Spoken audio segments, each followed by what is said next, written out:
Lesson 2. The UN Framework Convention on Climate Change. Learning Objectives.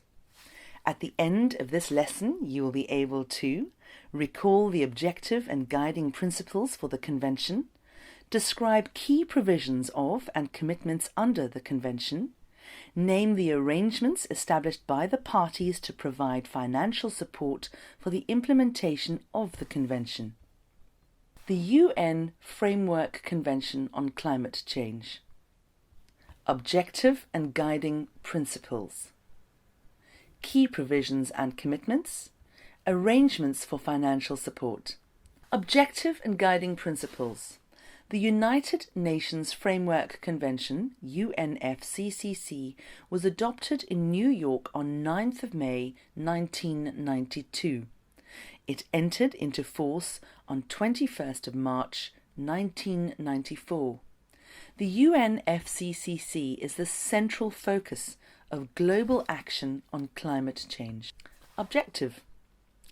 The objective of the UNFCCC is to stabilize greenhouse gas concentrations in the atmosphere at a level that allows ecosystems to adapt naturally to climate change, so that food production is not threatened, while enabling economic development to proceed in a sustainable manner. Guiding principles.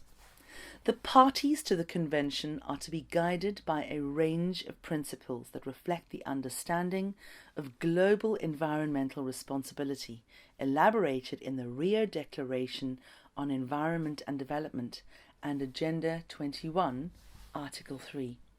Intergenerational equity. Precautionary approach. Sustainable development. Equity and common but differentiated responsibilities. Key provisions and commitments. Commitments. All parties to the Convention have general commitments regarding the establishment of national inventories of greenhouse gas emissions and sinks. Select the numbers to learn about the commitments. All parties to the Convention have general commitments regarding the formulation and implementation of policies and measures to mitigate and adapt to climate change. 3. The sustainable management of forests, oceans and ecosystems. 4. The integration of climate change considerations in national, social, economic and environmental policies. Article 4.1. 5. Annex 1 parties have taken on additional commitments.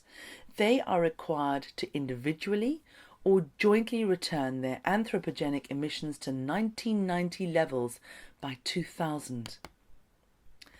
Annex 1 parties are required to adopt national policies and measures to mitigate climate change by both limiting the emission of greenhouse gases and by protecting greenhouse gas sinks. However, the wording of the 1992 UNFCCC is considered to be rather vague and aspirational. It is doubtful whether it represents a binding legal obligation. Article 4.2. In meeting these commitments, parties are able to take account of their different starting points, resources, economies, and other individual national circumstances. Parties may also jointly implement policies and measures to mitigate and adapt to climate change. Recognizing that these commitments are only the first step in addressing the problem of climate change, the Convention provides for the review of the adequacy of the commitments at an early stage and then at regular intervals. Article 4.2d. This provision led to the further negotiations that resulted in the establishment of specific emission reduction targets for Annex 1 parties in the 1997 Kyoto Protocol to the United Nations Framework Convention on Climate Change. Reporting. To monitor progress in implementation, all parties are required to submit periodic reports containing an inventory of anthropogenic emissions by sources and removals by sinks of all greenhouse gases, as well as information on measures taken or envisaged to implement the Convention, Article 12.1. Annex 1 parties are required to provide in their reports information on policies and measures adopted to implement the Convention and their net effect, as well as information relating to the provision of financial, technological and capacity building support to developing country parties. Article 12.2. Arrangements for financial support. Institutional arrangements.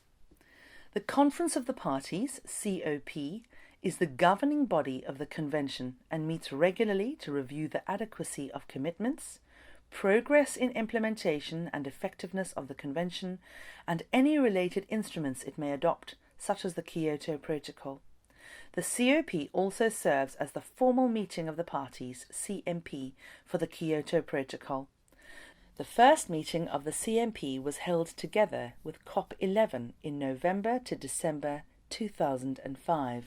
The COP receives advice from the Subsidiary Body for Scientific and Technological Advice, SBSTA, which reviews and advises on the state of scientific and technical knowledge, Article 9. The COP also receives advice from the Subsidiary Body for Implementation, SBI, which makes recommendation on policy and implementation issues, Article 10. A Secretariat provides organizational support and technical expertise to the Convention's intergovernmental process, supports implementation by parties, ensures the necessary coordination with other international organizations and processes, and facilitates the flow of authoritative information on the Convention. Means of implementation. Article 4 of the Convention includes important provisions dealing with financial support, access to and transfer of technology, and capacity building to assist developing country parties in implementing their commitments. A range of measures is identified, including the provision of new and additional financial resources, access to and transfer of technology, and support for national reporting.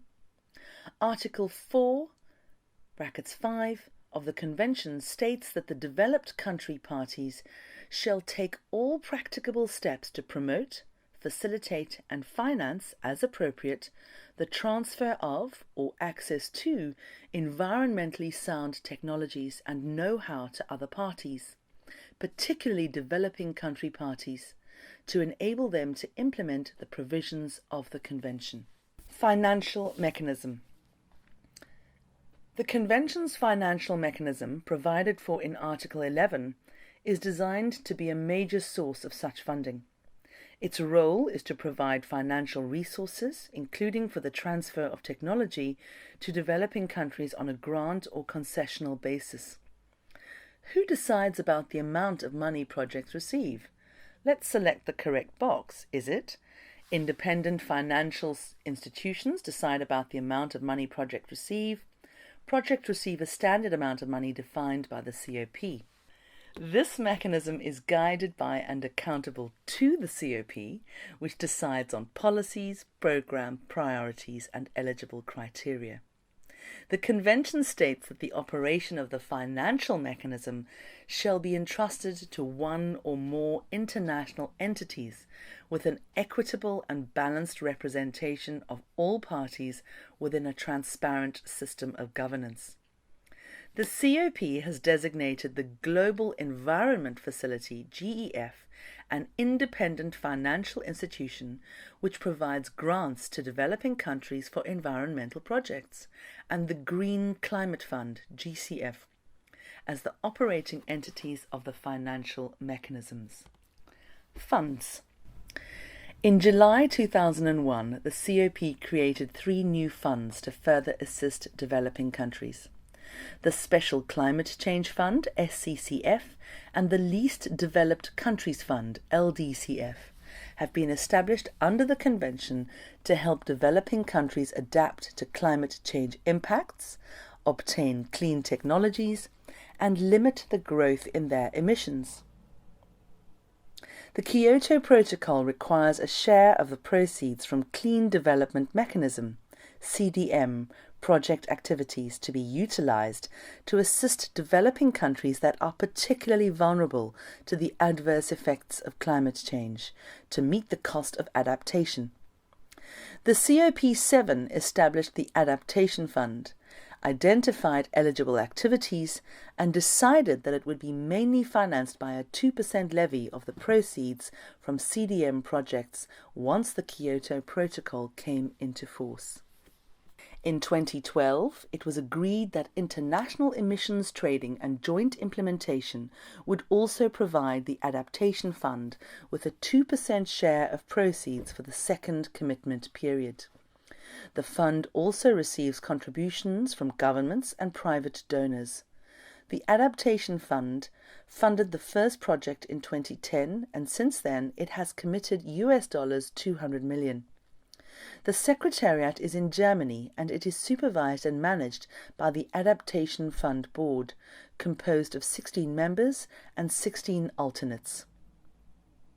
The Green Climate Fund was established by COP16 and launched by COP17.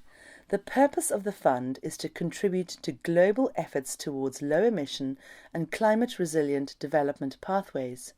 It will provide support to developing countries to limit or reduce their greenhouse gas emissions and to adapt to the impacts of climate change. The fund is governed and supervised by a 24-member board with full responsibility for funding decisions under the guidance of the COP. The Green Climate Fund Secretariat is in South Korea. Compliance and dispute settlement. The Convention establishes to assess progress in the implementation of the Convention by parties, reporting and review. Decisions adopted by the COP have further elaborated on the reporting and review process, providing for an international consultation and analysis (ICA) process under the SBI for developing countries biennial reports, and an international assessment and review (IAR) process under the SBI for developed countries with regard to their emissions targets. Compliance and dispute settlement. This process is overseen by the COP. The Convention also allows for the creation of a multilateral consultative process for the parties to resolve questions of implementation, Article 13. A compliance regime has been developed under the 1997 Kyoto Protocol. Compliance and dispute settlement. The Convention also contains relatively standard international dispute settlement provisions under Article 14, which are similar to those found under the 1985 Vienna Convention/1987 Montreal Protocol. What are parties supposed to do in case of a dispute between any two or more parties concerning the interpretation or application of the UNFCCC? Are they sitting back to back, a judicial process, communicating? I think they need to sit around the table and talk. In the case of a dispute between any two or more parties concerning the interpretation or application of the 1992 UNFCCC, the parties concerned are to seek a settlement of the dispute through negotiation or any other peaceful means of their own choice. Recourse can also be taken in certain circumstances to arbitration or the International Court of Justice. Article 14 of the Convention applies also to the Kyoto Protocol.